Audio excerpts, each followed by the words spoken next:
ನಿನ್ ಕೆಲಸ ನನ್ ಕೆಲಸ ಆಗಿದೆ. ಬರಿದಾದದನ್ನ ಹೇಳಿ ಬಾಯಿ ತೆಗೆದ ನನ್ನ ಜೀವಿತ ಬರಿದಾಗಿಯೂ ಶೂನ್ಯವಾಗಿತ್ತು. ದೇವರು ಪರಲೋಕ ಐಶ್ವರ್ಯಗಳಿಂದ ಯಾರೋ ದಿಕ್ಕು ಹೇಳ್ತಾವ್ರೆ, ಎಲ್ಲ ಖಾಲಿ ಆಗಿರಲ್ಲ. ಖಾಲಿ ಡಬ್ಬ ಬಡ ಬಡ ಬಡ ಬಡ ಬಾಗ ಖಾಲಿ ಡಬ್ಬದಲ್ಲಿರೋಲ್ಲ ವಾಕ್ಯಗಳು ತುಂಬಿಸ್ಕೊಳ್ರಿ ಈಶ್ವರ ನಾಮದಲ್ಲಿ. ಅವ್ರು ಕೊಡ್ತಾರೆ, ಇವ್ರು ಮಾಡ್ತಾರೆ, ಇಲ್ಲಿ ಹಿಂಗಾಗತ್ತೆ ಅಲ್ಲಿ ಹಿಂಗಾಗತ್ತಲ್ಲ. ನಿನ್ನೊಳಗಿರುವ ಯೇಸು ಕ್ರಿಸ್ತನು ನಿನ್ನ ಡಬ್ಬವನ್ನು ತುಂಬಿಸುವವನಾಗಿದ್ದಾನೆ. ಈ ಕಾಣಿಕೆ ಡಬ್ಬ ಇದ್ದ ನೋಡ್ರಿ, ಎಲ್ಲ ನೋಡ್ರಿ ಒಂದ್ಸರಿ ಕಾಣಿಕೆ ಡಬ್ಬ ನೋಡ್ರಿ, ಪರವಾಗಿ ನೋಡ್ರಿ. ನೋಡಿದ್ರ ದೊಡ್ಡದಾಗಿರ್ತಾನೆ.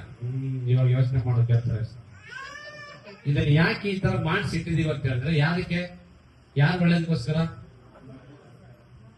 ಯಾರು ಒಳ್ಳೇದಕ್ಕೋಸ್ಕರ. ಫಸ್ಟ್ ಹಿಂಗಿತ್ತು ಕೈ ಕಾಣಿಕೆದ ಹಿಂಗೆ ಎಲ್ಲ ಹತ್ರ ತಗೊಂಡ್ಬರ್ತಾ ಇರ್ತಾರೆ, ಹೌದಲ್ಲ? ಅವಾಗ ಇದ್ದವ್ರು ಖುಷಿಯಾಗಿ, ಇಲ್ದವ್ರು ಪಾಪ ಬಹಳ ದುಃಖ ಪಡ್ತಾರೆ. ಅರೆ ಹೌದಾ ಅಲ್ಲ? ಇವಾಗ ಇದ್ದವ್ರು ಬಂದ್ ಹಾಕ್ತಾರೆ, ಇಲ್ದವ್ರು ಪಾಪ ಸಂತೋಷವಾಗಿರ್ತಾರೆ. ಕಿತ್ಕೊಂಡ್ ತಿನ್ನಂಗಲ್ಲ ಡಬ್ಬ ಇಕ್ಕಿರೋದಕ್ಕೆ. ಅರ್ಥ ಆಯ್ತು? ಅರ್ಥ ಆಗಿಲ್ವಾ? ಆಮೇಲೆ ಇದ್ರಲ್ಲಿ ಕೆಳಗಡೆ ಒಂದು ಸ್ಪಾಂಜ್ ಇಟ್ಟಿದ್ದಾರೆ. ಏನಕ್ಕೆ ಸ್ಪಾಂಜ್ ಇಕ್ಕಿರೋದು?